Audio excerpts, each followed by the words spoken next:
That July 1st, 2010, Jesus Gregorio, R5, was waiting for an unusual day. He would leave in a convoy of 20 trucks from the U.S. border and would cross the municipalities of Oquitoa, Altar, and Atil. In his convoy of 20 trucks, he had a commando of 50 heavily armed sicarios. His goal was to reach the municipality of Tubutama, where a cell of the Beltran Leyva Cartel, BLO, was revolting. The mission was to annihilate the BLO at midnight. But minutes before, 6 kilometers from Tubutama, R5 knew that someone inside his organization had betrayed him by giving his planned route to his rivals, the BLO.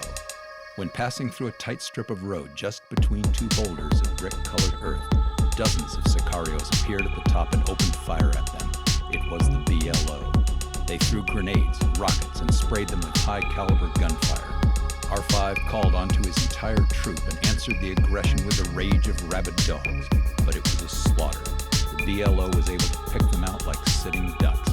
Municipal police said that the shooting lasted for about 9 hours and that there were more than 200 dead.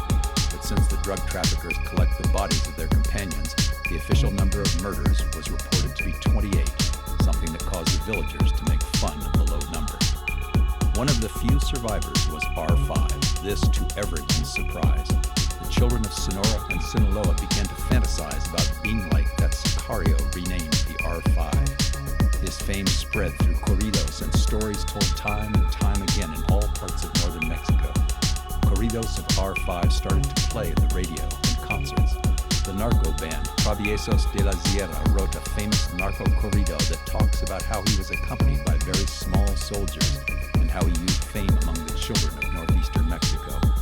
One of the verses says, "I looked for plebes, children with guts, to form my convoy, and as Pancho Villa said, I have my crew ready for the revolution." But in December 11th, 2013, his luck ran out. R5 was killed in Sonora.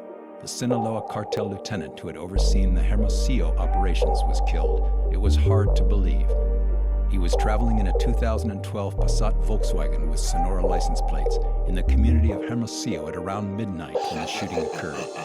He was with his 16-year-old girlfriend, Carolee Insunza Aguilar, who suffered 2 gunshot wounds that were non-life-threatening.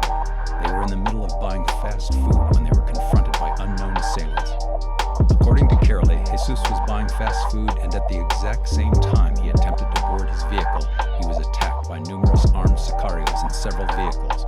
After seeing the aggression, Carolee got behind cover that ultimately saved her life. The two were transported to the hospital, where within 1 hour the 33-year-old Villanueva, or R5, was pronounced dead. His death only increased his myth. More corridos flourished. Some of his followers say that he faked his death and that he still defends the lands of Chapo Guzman, accompanied by an army of children.